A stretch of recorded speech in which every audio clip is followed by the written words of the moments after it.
The Stoics are the first that are going to create an open ethic, which means an unbounded ethic. The gospel they learned may also have been colored by the Stoicism that was used to teach it. Stoicism is acting in a theoretical way, the very same as John the Baptist did for Christ. It is a theoretical precursor for the gospel to be introduced.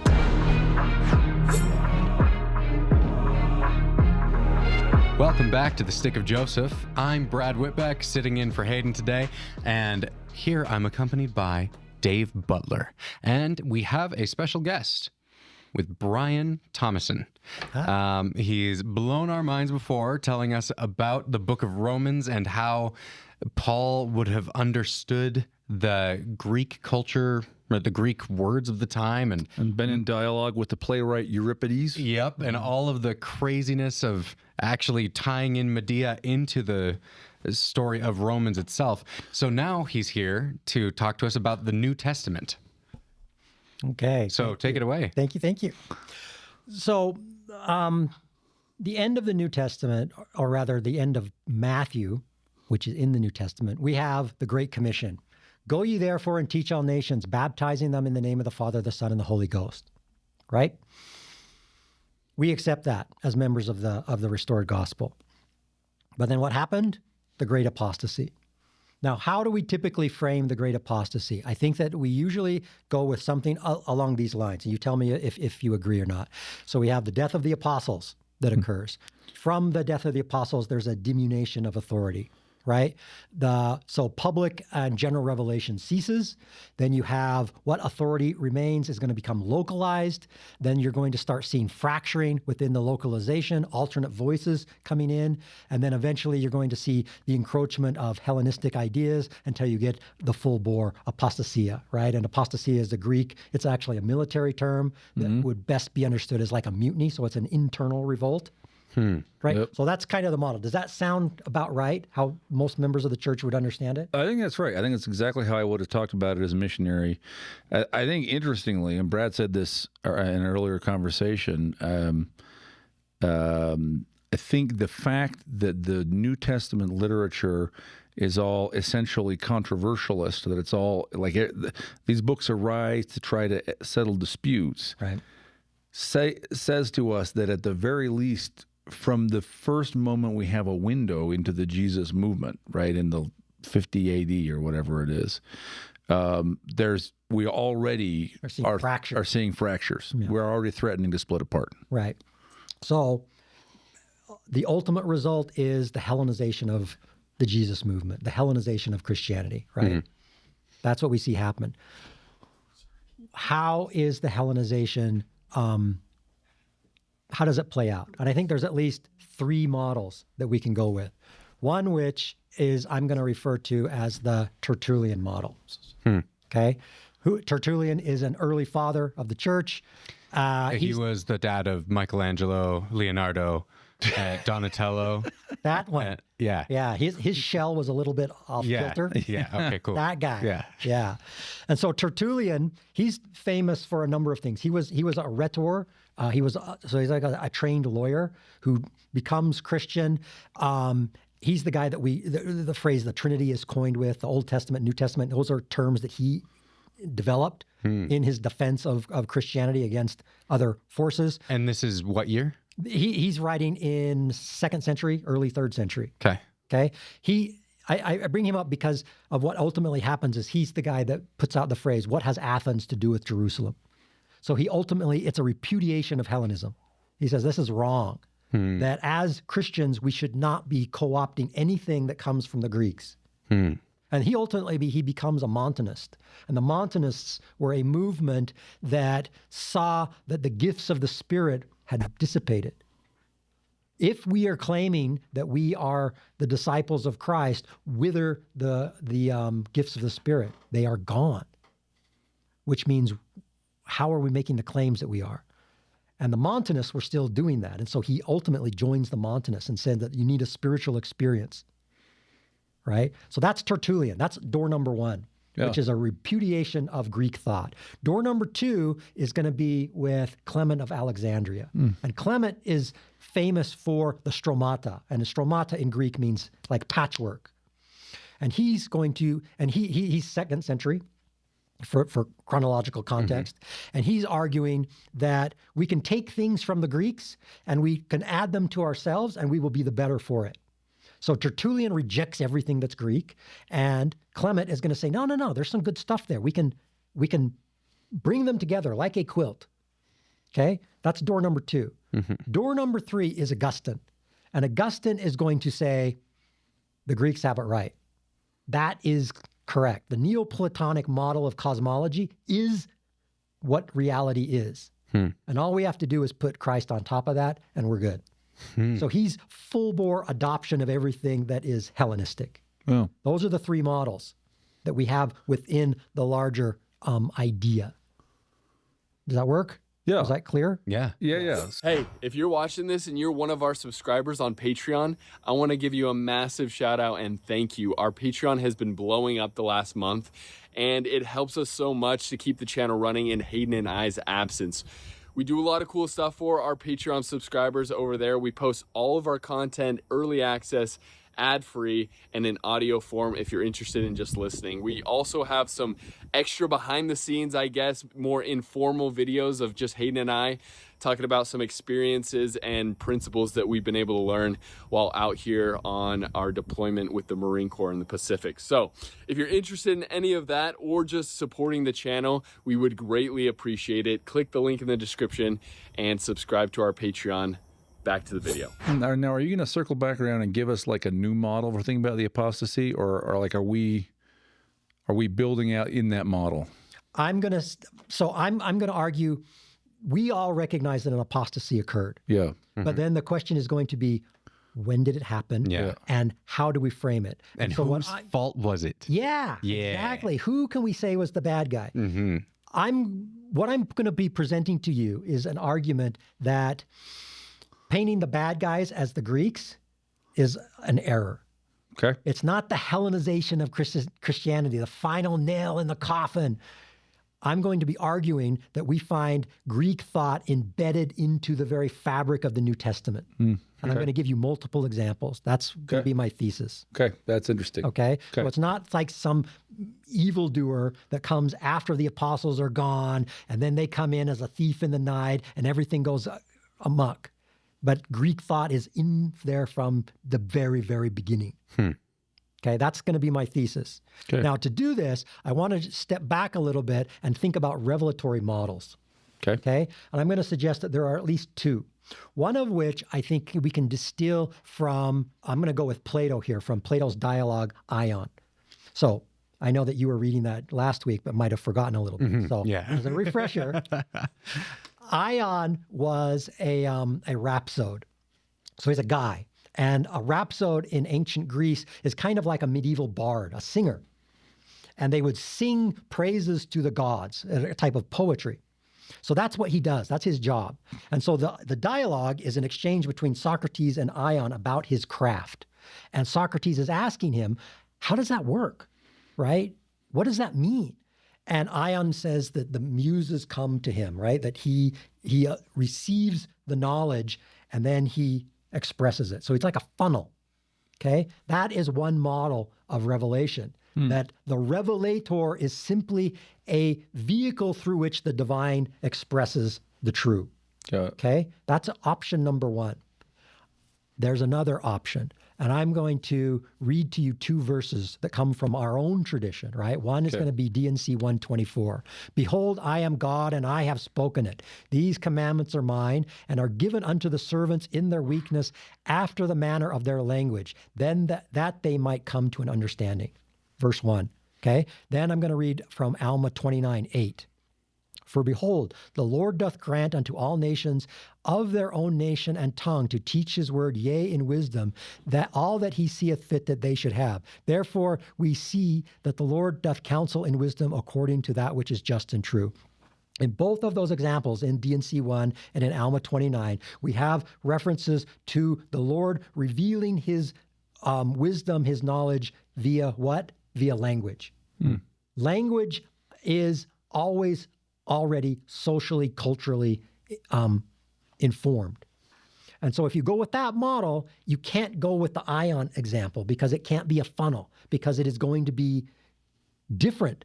How we understand things as a 21st century American that speaks English is not the same as a 4th century Greek speaker or somebody who is a reindeer herdsman in Siberia 1,000 years ago, right? Language informs thought. Yeah, like Master Splinter is going to be using different words. Right. Yeah. Right. That was in the Book of Ion that Brad was reading yesterday. Exactly. Yeah, so this is interesting. So the question is, in these two models, the difference is, in the one case, the revelator is nothing. He's just a channel, and what comes out is what God intended. Right. And in the other, the revelator is a person, and what he receives is something, an idea, a sentiment, a feeling, a compulsion. But what comes out is going to differ. On the one hand, if it's Paul of Tarsus, on the other hand, if it's me, Right. right? Because we're just thousands of years and thousands of miles and cultures apart. Right. The culture is in language and culture and society, they all intermingle.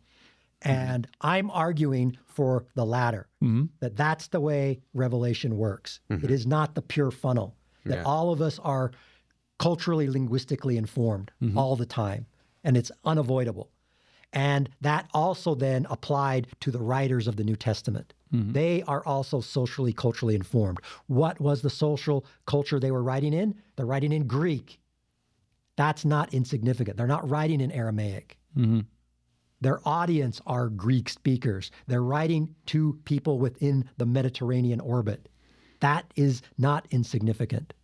Okay? So that's my thesis that I'm building from, is that model of revelation, and that therefore that's the way that the New Testament is going to be comprised, and that informs how we should understand it.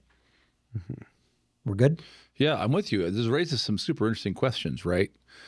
And maybe you'll get to these and maybe not, but there were branches of Christianity that apparently retained their Jewish identity to the end, and maybe went extinct in the 4th century, right? The Ebionites or whatever. The Ebionites, yeah. Jamesian Christianity, right? So I'm curious what you think about that. Also, here's I don't know if you know James Tabor. He's a academic. I think he's sort of like Robert Eisenman was too much of a bomb thrower, so James Tabor is like half as much a bomb thrower as Robert Eisenman, but in a similar vein. But he's got a series of books about the Jesus movement and about Paul, and he makes an interesting connection which I'd never considered before. Okay, which is because I have always thought, look, Jesus probably speaks Aramaic at home. I mean, I believe he's a person, has a culture. I think his human culture matters. Okay, he's a person in time as well as a son of God, right? Probably speaks Aramaic at home, probably knows Hebrew from the synagogue. Greek comes along later. But Tabor made this point, which may be interesting to you, and maybe you'll say, yeah, that's old hat. That's old hat. Yeah, it is, Dave. I'm sorry. So Jesus is called a tecton, which does not necessarily mean a carpenter. It means a builder. And it's interesting that in his youth, very close to Nazareth is a Greco-Roman city called Sepphoris, which was in a construction boom for basically all the years of Jesus' youth. And so it is easy to imagine that if he was, first of all, maybe he was a carpenter, maybe he was a stone layer, maybe he was something else. Mason. Maybe he was a mason. Wait a second. But he, I mean, it's like 5 kilometers or something. I think it's like 3 miles, right? Right. Like, it's not inconceivable that actually his work experience as a young man was in a Greek language environment, right? And so Tabor's made in this city of Sepphoris, and Tabor's made the argument that actually Jesus may very well have known Greek for that reason. Particularly if you're doing the trades, and the people that have the money are going to be people tied to the empire. Sure, and if you're trying to get commissions, you're trying to establish yourself, you've got to be able to communicate with your customer, and if they are speaking Greek, and the Greeks have the money, yeah, it makes total sense. Yeah. So if you're following me up to this point, and we've established a model for revelation, and we've established a sociolinguistic cultural context from which revelation is going to foster, then we have to say, okay, what can we say about the details of that sociolinguistic context, particularly from an intellectual level? So the Roman world at that time is going to be dominated by Greek philosophy.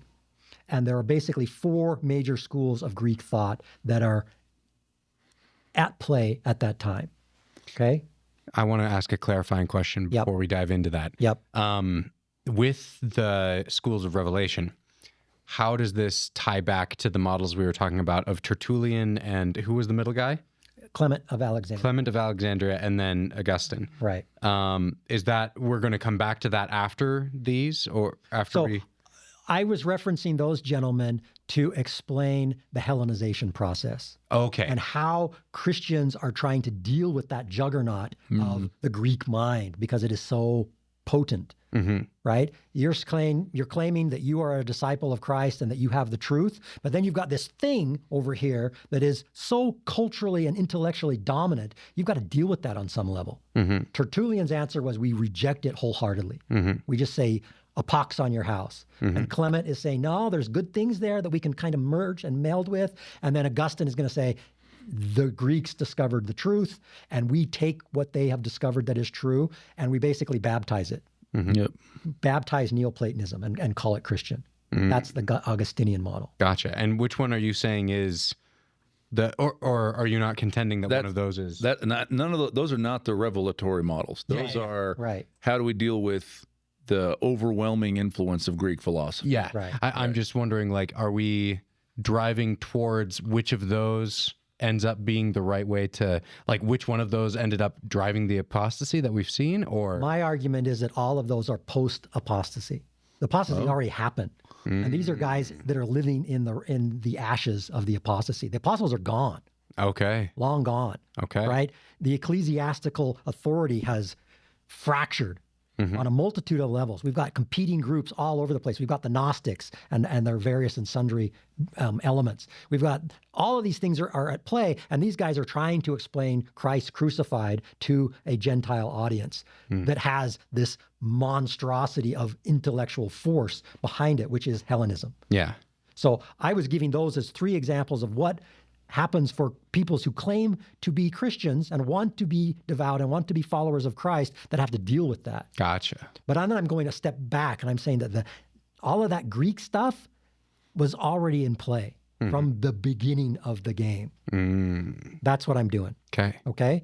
So that Greek stuff that's in play has got 4 major variations, one of which is Stoicism, one of which is Epicureanism, one of which are the academics, which are the theoretical descendants of Plato, and then the other are the Peripatetics, which are the children of Aristotle, intellectually speaking. And of those 4, the one that is overwhelmingly dominant during this time frame is Stoicism. Stoicism is #1 dog in the doghouse at this time. That is what the early Roman Empire has adopted with full force. Okay? Yeah. So then the question is, okay, so what is Stoicism, right? So Stoicism developed in the 4th century BC by a guy named Zeno. Okay? You have Zeno, then you have Cleanthes, and then you have Chrysippus. Chrysippus is kind of like the founder 2.0. He's the guy that invents propositional logic. So on that sphere, deductive logic was invented by Parmenides. Aristotle invents inductive logic, and then Chrysippus does propositional logic, and then that's it until the 19th century. And then something I think happened in the 19th century, and then there's like an explosion of knowledge that comes. But between that, from the 3rd century BC all the way to the 19th century, rationality is now defined by those 3 models, right? Deductive, inductive, and propositional logic. And the Stoics are the guys that do the propositional logic, okay? So that's the thing. They have a material cosmology, which means that they believe that what exists has matter. God is material, right? Everything along those lines.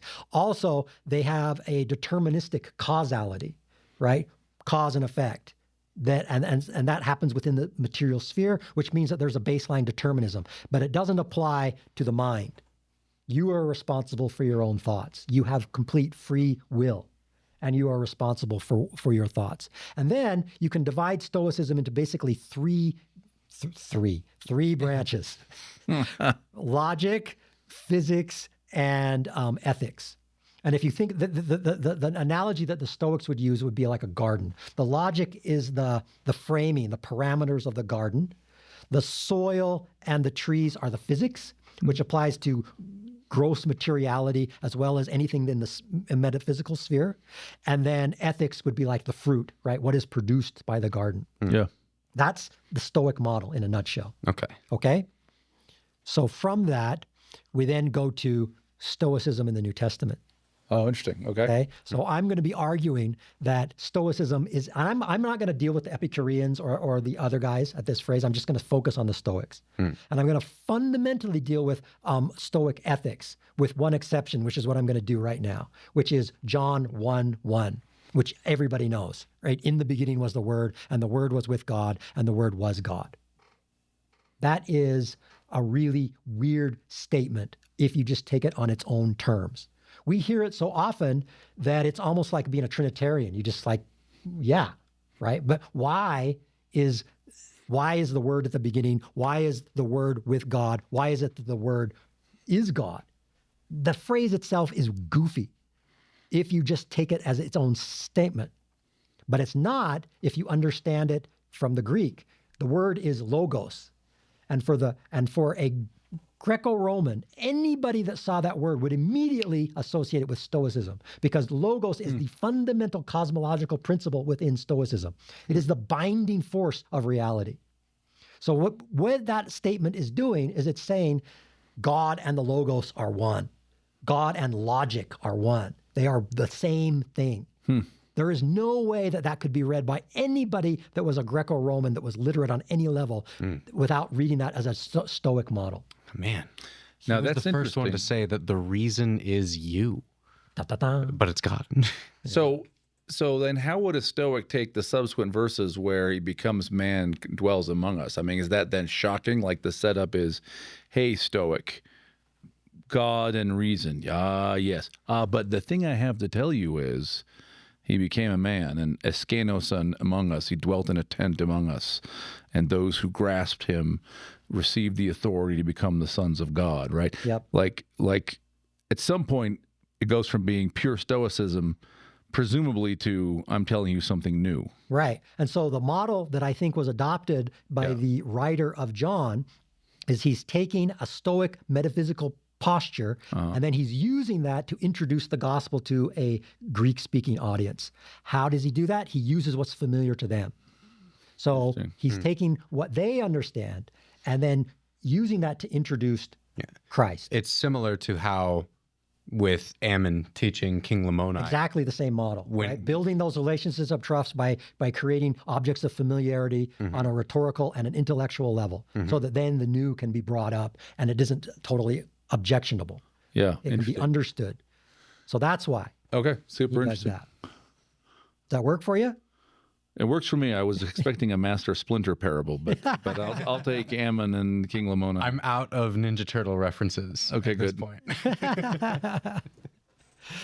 All right. So I want you to think about something else, which is we started with the Great Commission, right? To go out and preach the word. And we have the apostles that do that, right? Where did they go? According to the grand tradition, the apostles are going all over the place, right? So we've India. got Thomas going to India. Yeah. We've got Andrew going to Scythia, right? And other stories. I've got Mark going into Egypt. Yep. We've got Philip going to the Black Sea and the Caspian area. Yeah. So they're going all over the place, right? Despite that, where was Christianity most successful? So it's in the old Roman Empire and the Greek lands. Right? Christianity takes root within the Roman sphere, not in India, not in Scythia, not in these other locales. It happens there. Why is that? That's not insignificant from my perspective. And what I'm going to argue and this goes back to the earlier question you were asking about when we're dealing with the Stoic cosmology. Yeah. I'm going to assert, this is a bald assertion on my part, Awesome. that Stoicism is acting in a theoretical way the very same as John the Baptist did for Christ. Oh, fantastic. It is a theoretical precursor for the gospel to be introduced. Okay. And so what I'm going to be demonstrating as we move forward is that a lot of Stoic ethical concepts are going to mirror and match and highlight things that we normally associate with Christendom. Okay, that's where we're going with this. So to start with that idea, I want to think about the concept of love from a Greek perspective. Now, there are 8 different words for love in Greek. Wow. Okay? Oh. So there's eros, which you know, right? Which is romantic Brad love. knows it. Yeah, Brad know it knows well. that well. I Yeah. can see it in his eyes. Very familiar with that one. Yes. So we've got eros, which is romantic love, right? We've got ludus, which is like a playful love, like sort of like having a crush. Okay. We've got mania, which is an obsessive love, right? A love where you become absorbed by the object of your affection, right? We've got pragma, which is like a mature love, a love that has years of building and layers and depth behind it. Okay. We've got storge, which is parental love. Okay. We've got philia, which is friendship, right?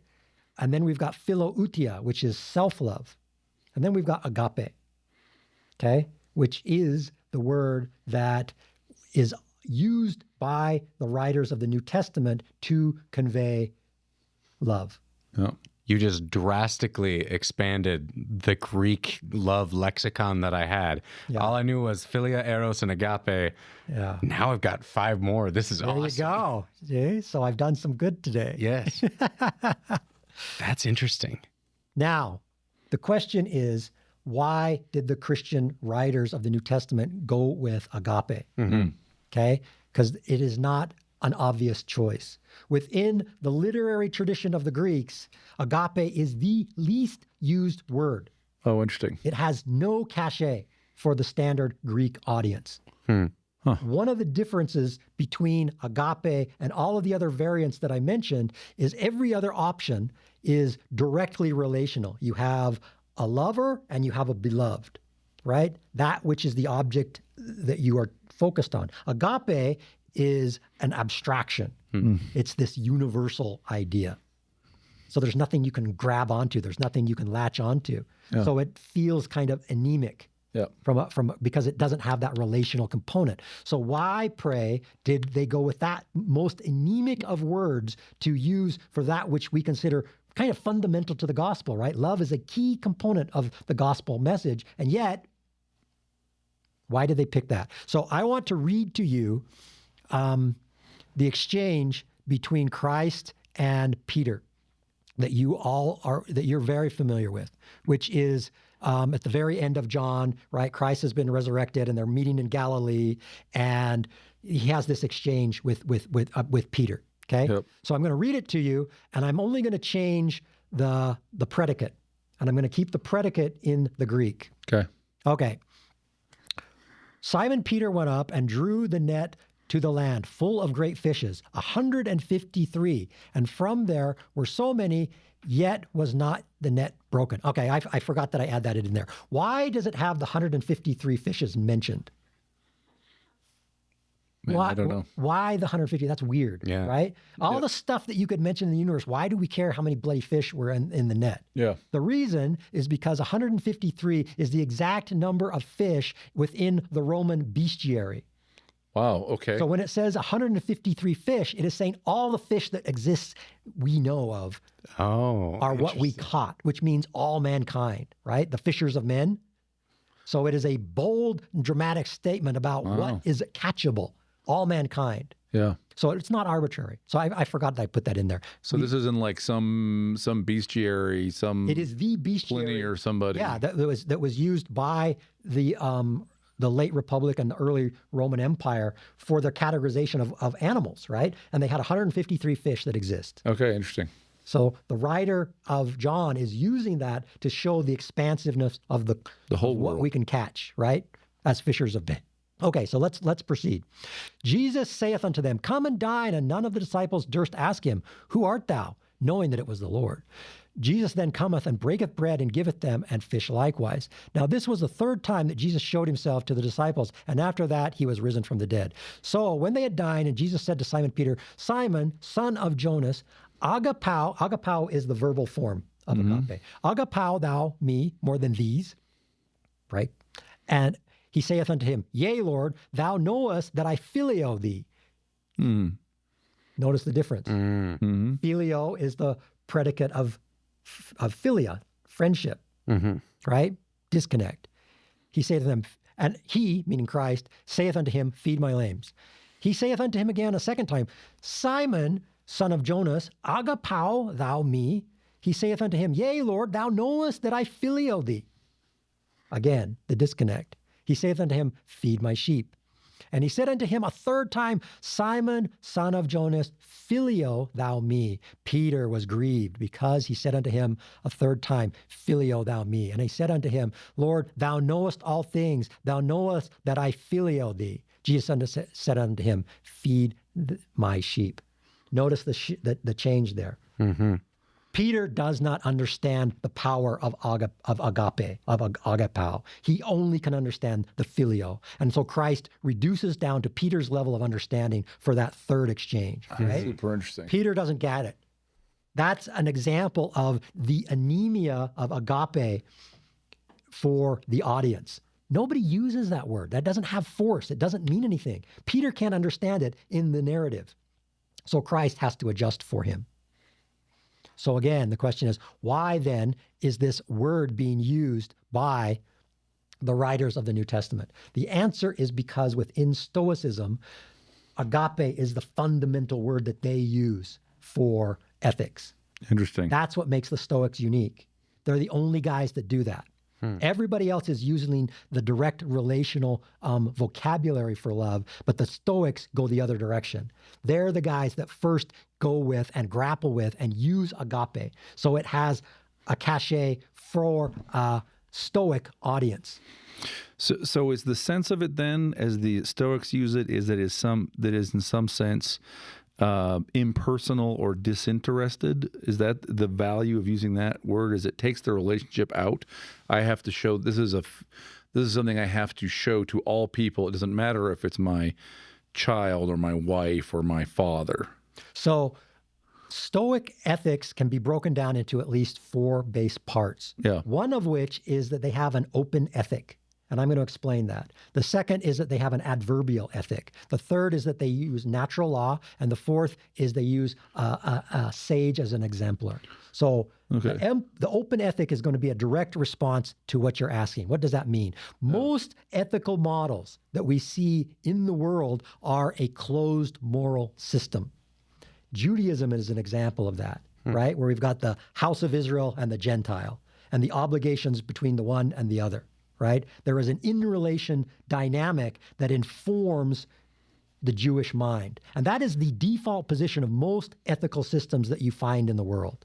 The Stoics are the first that are going to create and put forward an open ethic, which means an unbounded ethic. Okay? Does that make sense what I'm saying? So that the obligation for a Stoic is going to be universal. It's not tied to individual relationships. It's not tied to individual familiarity. It goes everywhere. That's why they could use agape and humanitarianism or the humanity as something that they would use. Yeah. Does that work? Yeah. Okay. Let me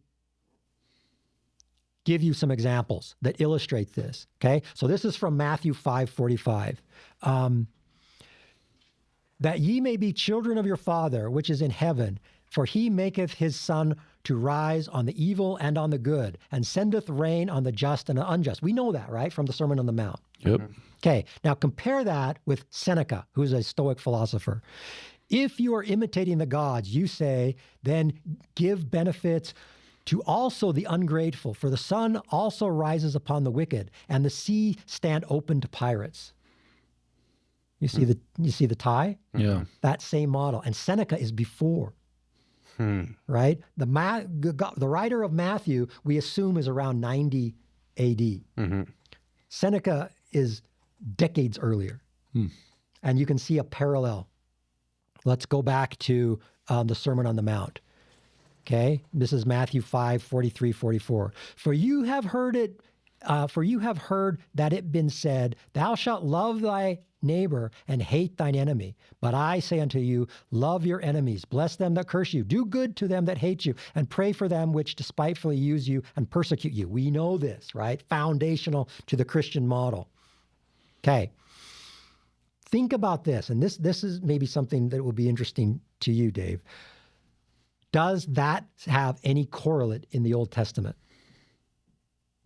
I'm going to put forward it does not. There is not a single verse in the Old Testament that says love your enemies. The closest that we get is going to be in Leviticus 19:18 and 19, which is I'll read that. Is the one of the two great commandments. Yeah. Yeah. Right. Which is thou shalt hate thy brother in thine heart, thou shalt in any ways rebuke thy neighbor, thou shalt suffer sin upon him, thou shalt not avenge nor bear any grudge against children of my people, thou shalt love thy neighbor as thyself, right?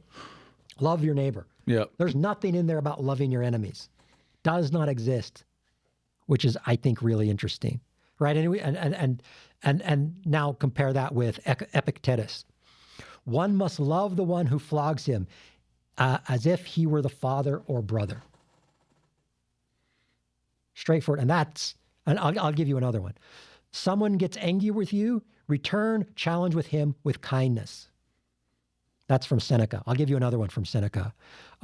Stoics say, we shall never quit working for the common good, helping everyone, even our enemies, until helping our hand is feeble with age.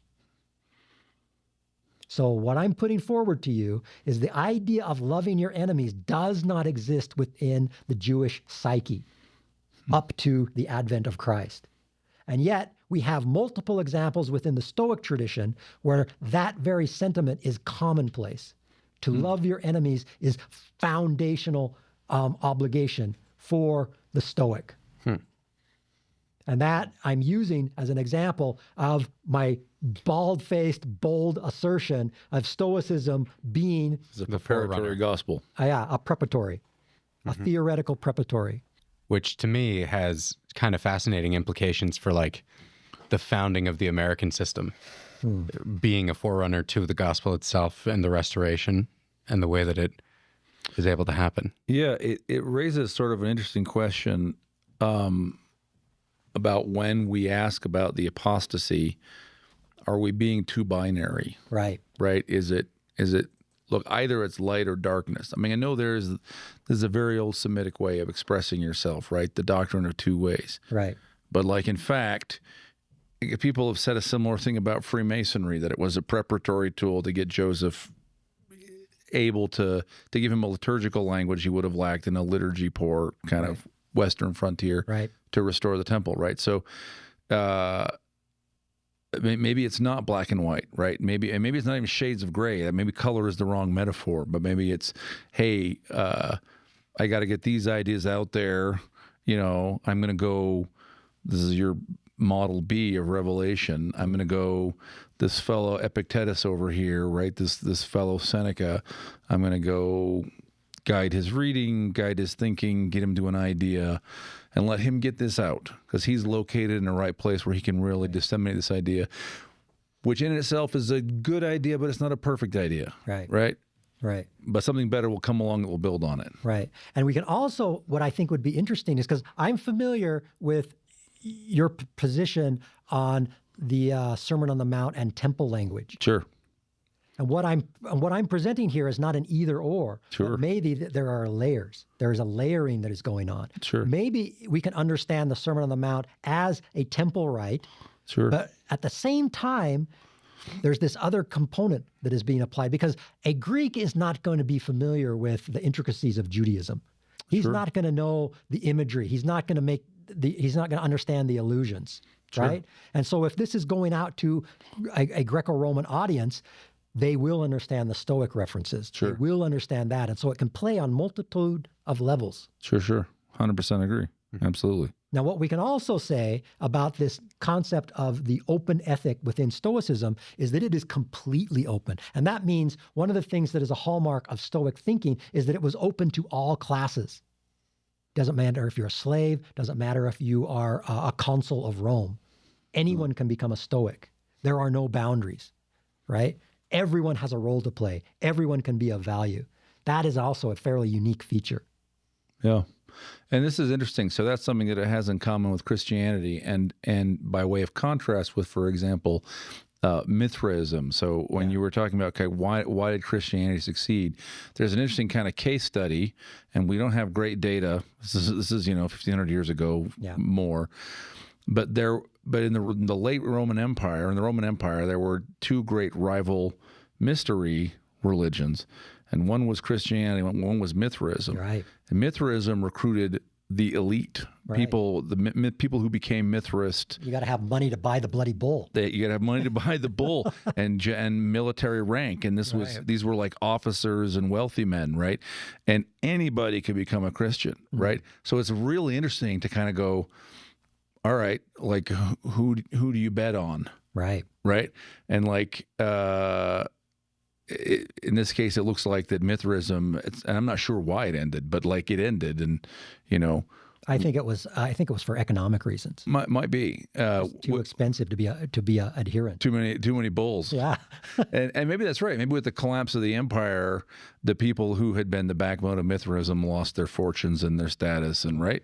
Yeah, I would put that, and I would also argue for the Germanification of the Roman Empire, and those guys didn't come from that tradition. Yeah, they don't know that stuff. They're federati, right? Yeah. They're Roman tribes that are allied being tribes. brought in to garrison on the borders, and they don't know anything about Mithras, and they don't care, right? These guys are proto-Vikings. They're thinking about Odin and 100%. They're putting woad on their skin. And, So that's interesting. So the sort of mystery of the officers and the wealthy died. The mystery that admitted everybody, which really meant it was the religion of the poor, survived. Yeah. So I think that's exactly right. And so with this same type of open-endedness, we've got other references. So here's another Seneca quote. I'm just hitting you with quotes to sort of like numb you to my argument. So we can't resist. Exactly. So nature begot me loving all people. That's from Seneca. Here's a reference from Cicero. What if the hands should desire to harm the feet, or the eyes the hands? As all the members of the body are in harmony with one another, because it is to the advantage of the individual man. So, as all are born of life and fellowship and society can be kept unharmed only by mutual protection of love for all its parts.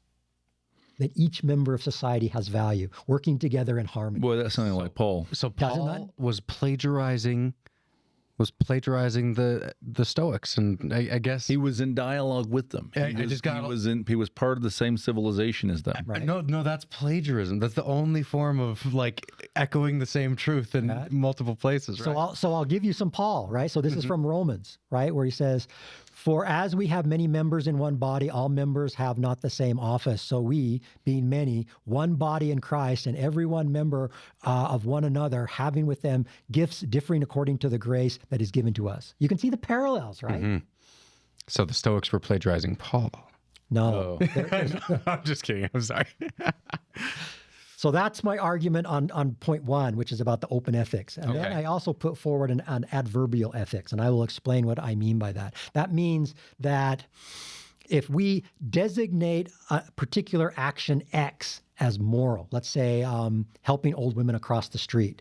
For a Stoic, that action in and of itself does not have moral standing until you understand the intent.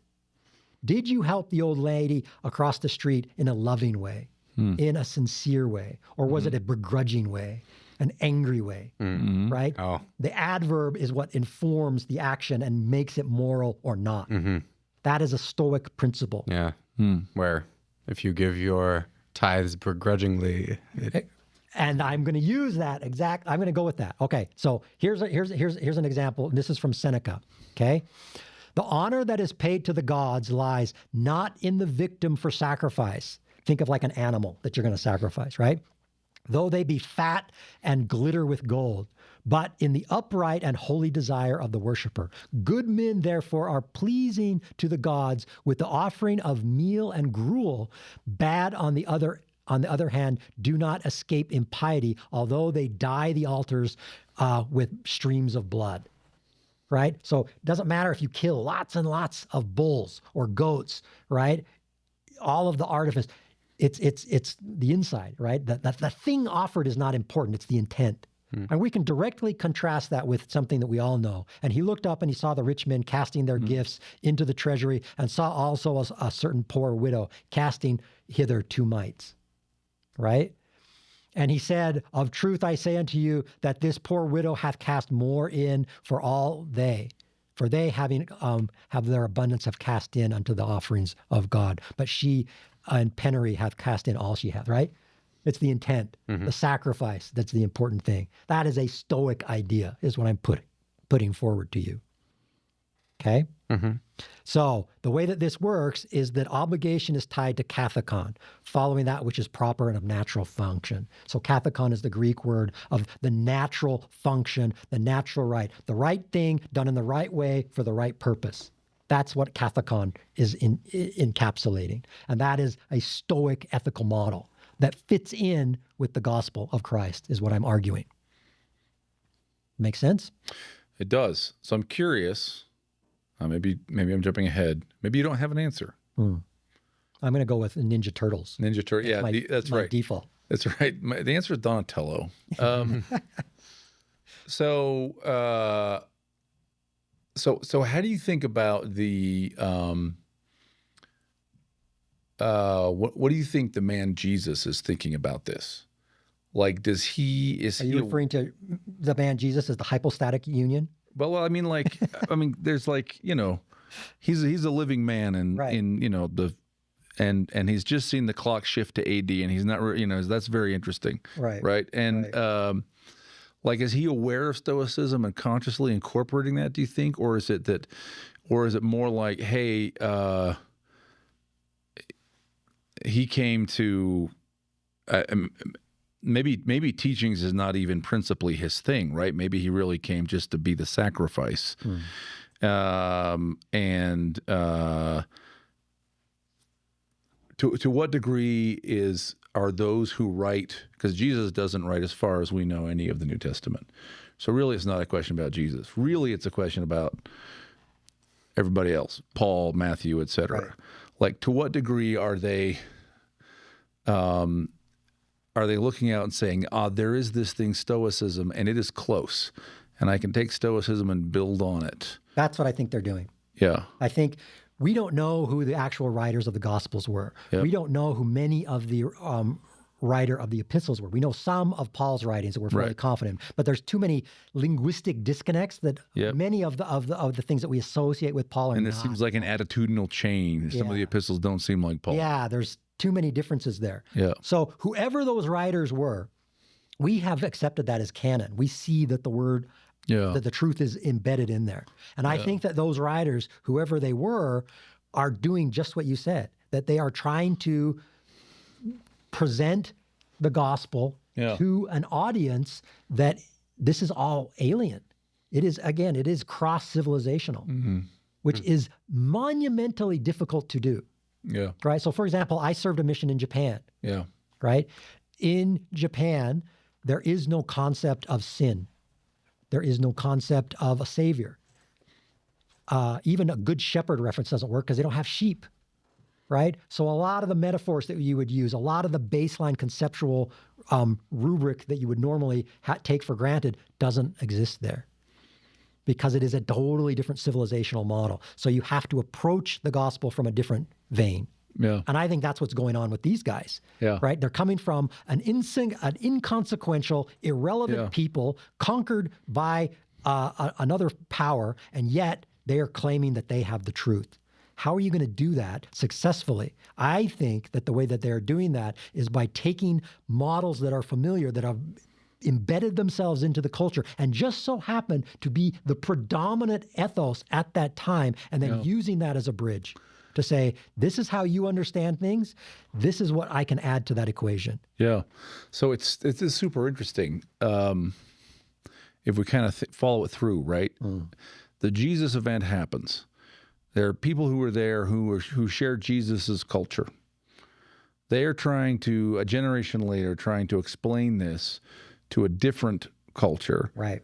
And they translate it, right? So, I mean, this suggests that on the one hand, yeah, there's maybe Stoicism as a preparatory gospel. On the other hand, also, it's sort of the convenient tool for translating whatever really happened, right? And to sort of get to the revelatory model back around, revelatory model B, all revelation comes through a person. Yep. We sort of run into this challenge where we go, man, to what extent is the New Testament colored by that translation? Right. Right. So Stoicism may have been the tool that helped Greco-Roman world learn the gospel, but the gospel they learned may also have been colored by the Stoicism that was used to teach it. Right. And we can do that same thing with, say, Joseph Smith in the 19th century. Sure. And that's why we shouldn't be discombobulated by the fact that he's using Jamesian English. Sure. Yeah. In the Book of Mormon, because that's the canonical language that he would be familiar with. And so I think it all kind of matches. Yeah. It's super interesting, and maybe I'm skipping ahead like several logical steps, and maybe I'm not even right, but like it feels like at some level this is part of the case for the necessity of personal revelation, right? Because no matter what, right, revelation that comes enunciated into the world, articulated in words, came through a culture, or sometimes came through two or three, right? If Joseph's working with the Bible, he's working with layers and layers of different cultures, right? The Jacobean translators trying to understand the Hebrew, which was heavily edited over some very different kinds of Hebrew cultures, Right. trying to understand the New Testament, which is Greeks capturing something that happened to Hebrews, right? And putting it in their own language, being put into Jacobean English, being read 400 years later, right? So this sort of says, hey, this says to me, like maybe one of the aspects of this conversation is just a massive critique of inerrantism. Like that just doesn't work. It falls apart completely. Yeah. Like we have all of these through a glass darkly, all these sort of veiled and translated messages, and you just have to be able to go ask God and say, help me know, Father, what I should be doing. Right. Right. And that shouldn't be so shocking for somebody who claims to be a Christian, because Christianity at a fundamental level is a revealed religion. Yeah. Right. Christ rising from the dead is not something that is amenable to any type of natural scrutiny. Right. It's not a deduction from observed natural phenomena. It's not. Right. It is immune to that type of analysis. Yeah. So if one aligns themselves with the Jesus movement, you have to, on a baseline level, recognize the necessity of revelation. Oh. And once you've done that, why would you then want to take a position where it ends? Yeah. Because you've cut yourself off. And so where does that start coming into play? And is that where the apostasy really gets solidified? Or I'm curious about that. The thread I would think that any religious movement that ties itself to revelation and then that revelation ends is by that demarcation no longer tied to its root, and therefore is apostate. Yeah. So when we recognize that there are no more revelations coming out, that's where the line can be drawn, right? So if we've got the text that we consider part of the New Testament that we have canonized, right, and we say, okay, that, and then there's nothing beyond that, we can go with full confidence that that is the apostasy. We can go earlier, right? There's nothing to say that we can't go earlier, but at least from that point forward, we can say it's done. They're not producing new revelations. Which is then why I went with the Tertullian, Clement, and Augustine. Because they're all afterwards. What do you do in the ashes of that? Yeah. Right. Yeah. Yeah, which seems like none of them are making appeals to a revelation. Yeah, they're all, rather than focusing on what we're headed for, they're focused on what we're defining ourselves against. Yep. Which ultimately I think kind of is self-defeating. Yeah. This is very interesting. Right. So now let's go back into Stoic ethics. Yeah. Okay. And I want you to think about this, another passage that will be very familiar with you, which is the rich young man, right? Oh, yeah. And someone came to him and said, "Teacher, what good deed must I do to have eternal life?" And he said unto him, "Why do you ask me what is good? There is only one that is good. If you wish to enter into life, keep the commandments." And he said unto him, "Which ones?" And Jesus said, "You shall not murder. You shall not commit adultery. You shall not steal. You shall not bear false witness. Honor your father and mother. You shall love your neighbor as yourself." The young man said unto him, "I have kept all these. What do I still lack?" And Jesus said unto him, "If you wish to be perfect, go sell your possessions and give the money to the poor, and you will have treasure in heaven. Then come follow me." When the young man heard this word, he went away grieving, for he had many possessions. We know this. Now let me read to you Chrysippus, who is, as I mentioned, one of the bigwigs. He's founder 2.0. Founder 2.0. "The man who progresses to the fullest point performs all proper functions without exception and omits none. Yet his life, he says, is not yet happiness. Supervenes on it when these intermediate actions acquire the additional properties of firmness and tenor and their own particular fixity." Now that might be a little difficult to understand. What he's arguing here is what I referenced earlier, which is the kathekon, which is what's going on with the rich young man model is there is not a taxonomy of virtue where you check this box, this box, this box, and then you're done. Rather, for the Stoic, the argument is it's kind of like what we've also got from the Sermon on the Mount and the Sermon on the Plain, where we've got those references of, let me go down, where it says, "Ye have heard it said of old time, thou shalt not kill, and whoever shall not kill shall be in danger of judgment. But I say unto you, whoever is angry with his brother shall without cause be in danger of judgment," right? We have murder, and then suddenly we're just talking about being angry. That seems pretty hyperbolic, right? Yeah. And then we've also got the language of, "Ye have heard it said of them of old time, thou shalt not commit adultery. But I say unto you that whoever looketh on a woman with lust after her hath committed adultery already in his heart." That seems like it's setting up an impossibility, right? How is it possible to exist without lust in your heart at some point, and therefore you're guilty, like you've committed adultery? It seems like an impossibility.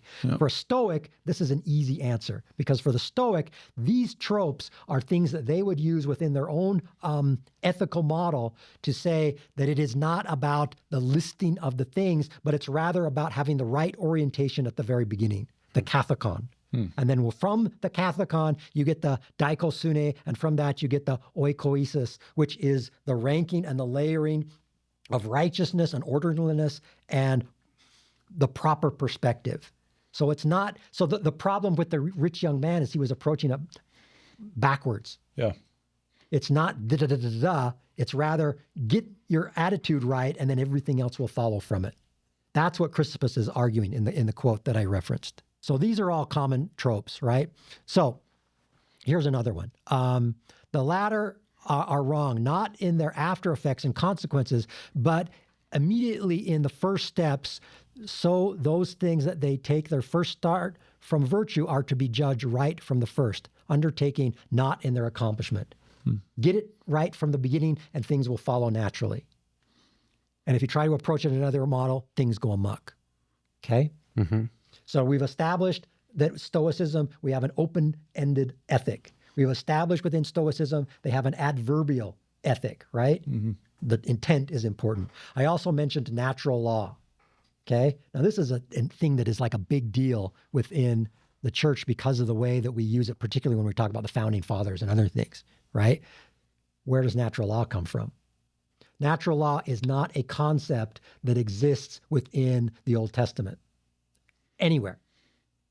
So I'll read you. This is from Cicero. "Law is something eternal that directs the whole world by its wisdom in ordering and prohibiting." The Stoics are the ones who created the concept of natural law. So when we read Locke or Montesquieu, and they're making references to natural law, you can trace that back to, say, Aquinas, right? 13th century. But where did Aquinas get it from? The Stoics. Interesting. That is ground zero for the concept of natural law. So that to the degree that any member of the church makes reference to that stuff, He's actually ipso facto referencing a Stoic cosmology. Interesting. That's where it comes from. The Stoics created the concept of natural law in conjunction with the importance of a universal morality that is so binding that it'll even bind the divine itself. And that's why you can have confidence in it because of that. I mean, the word logos itself, the etymological root of it, it means to bind, to bring together. Wow, that's a good way. And that's what the Stoics are playing off of. So now we've got that. And then the last one that I brought up to you is the sage as an exemplar. So within Stoic thought, I'll read you a quote just to lock it down. Okay. This is from Epictetus. Even if you are not yet Socrates, still you ought to live as one who wishes to be Socrates. So you need an example to model your life after. And so for the Stoics, oftentimes Socrates would be that, right? He's the quintessential guy, the one who allowed himself to be killed unjustly, right? The hemlock, when the Athenians went nuts and killed the guy that they shouldn't have, right? We can compare that with Ephesians. And walk in love as Christ hath loved us, right? This is what Philo does, right? When Philo is trying to introduce Judaism into the Greco-Roman mind, he says, yeah, but he's going to introduce Moses. Moses is your exemplar, right? The Stoics could go with Socrates. Philo would use Moses, but what do we use? We use Christ. We'd say, so you could use the same Stoic ethic, and then your exemplar is going to be Christ. Yeah. That's who you use as your model. Yeah. Super interesting. So do you think this is sort of evenly, is there any of the New Testament where you look at and you go, well, these pieces stand out as being different? Like they don't seem to participate in that Stoic conversation. I think it's amazingly shocking how much Greek thought you can find within the New Testament. Yeah. Let me give you a simple example. Think of the book of Philemon. Okay. How often do we ever reference that? Almost never. Never, right? Yeah. You familiar with the thrust of Philemon? Not off the top of my head. Okay, no. so it is like a single page. Yeah. And it is a letter where Paul is writing to a guy named Philemon about a slave, right, Onesimus, who escaped from his master, and then Paul meets him, and Philemon has become a follower of the Jesus movement, and his runaway slave has done the same thing. And then Paul is sending the slave back into servitude. And he's writing a letter to the master saying, be nice to this guy. Now, how do we justify that? Why is Paul sending this guy who is living the good life as an escaped slave back into servitude? How do we justify that? That's a bugger, right? From a Stoic perspective, it's not an issue because you have within Stoicism the notion of the adiaphoron, which means that for the Stoic, we already just established that they're open to everyone. Doesn't matter if you're the Roman consul or if you're a tradesman or anything else. It's open to everyone. The ethical model is there for everyone. And the adiaphoron means that which is indifferent, which means if you're a slave or not, it doesn't matter. So if he goes back into servitude, it doesn't ultimately matter. What matters is what's happening here. So from a Stoic perspective, the book of Philemon is not an issue. They're saying, well, no, he doesn't. He has to stay free. No, he doesn't. Epictetus, the guy that I've referenced multiple times, he himself was a slave and yet was one of the great philosophers of the Stoic tradition. So from a Stoic perspective, the book of Philemon is a non-issue. And it could be because of that Stoic embeddedness, it gets into the canon without any question, because from a Stoic perspective, whether he's a slave or isn't a slave, whether he's under his master or not, is irrelevant. What is relevant is the heart, and if he is being true to the model of the good that he understands. See how that plays out? So I think to your question, it's massive. Yeah. It is truly massive, right? Super interesting. I'll give you one last one because I don't want you guys to just die on the vine. Yeah, as you're pulling it up, I just think it's so fascinating how relevant all of these things are still today. Yeah. Right? That Stoicism has lasted so long. Yeah. I got sent back into slavery myself. Right? Keep running away. Yeah. This is the problem. It's fascinating because no, go ahead. Okay, so let me give you this one, which is the Okay. parable of the talents, Okay. which we all know, right? And I won't read the whole thing, but you know what happens, right? You've got the servants, the Yep. master goes, and then the one guy, he buries it, Yep. and then he's condemned, right? The unprofitable servant. Now, here's the key things. In that narrative, which is in Matthew 25, in verse 24, the servant, when he's about to get his comeuppance, he says to the master that the master is a hard man, reaping where thou hast not sown and gathering where thou hast not strawed. Now, I think a lot of people forget that part. The master is a bad guy. In the narrative, to what he's doing there, that is unjust, Yeah. right? He is reaping where he has not sown, meaning he's taking things that he should not, and then he's gathering where he has not strawed, right? A lot of people, when they read this parable, they think that the master is Christ and that he goes away, but he's not. The master's a bad guy. The problem, and the way that a Stoic would read this, is that the failing of the unprofitable servant isn't that he buried the money per se. It's his fear. He's afraid, and fear is. We'll go with Frank Herbert here, right? Fear is the mind killer. Yeah. Very good. I love that. Well done. Right? Well done. That's how a Stoic would read that. It's not. It's what's inside him. A moral man should not be afraid because Stoicism is a deontic ethic. It's do what is right, let the consequences follow model. Right? You do what is right, and it doesn't matter, and you will be at peace with yourself. But this guy gets afraid and he takes action because of his fear. That's why he is condemned. That's how it would be read by a Stoic. Fantastic. Wow. This Brian. has been awesome. Yeah. Super cool. Thank you, gentlemen. Yeah, we'll definitely have to talk more about how the Greek people understood the world and how that influences the text of the New Testament. Feels like there's a lot more conversation to be had for sure. Absolutely. Yep. Somebody had to come and defend the Greek tradition a little bit. So that's what I did. I appreciate that. I appreciate that. I think you opened us, right? Do you want to take us out? Sure. As I do, please remember to like and subscribe. Watch the Ninja Turtles and oh no, hit the bell. Hit the bell, subscription yeah. bell.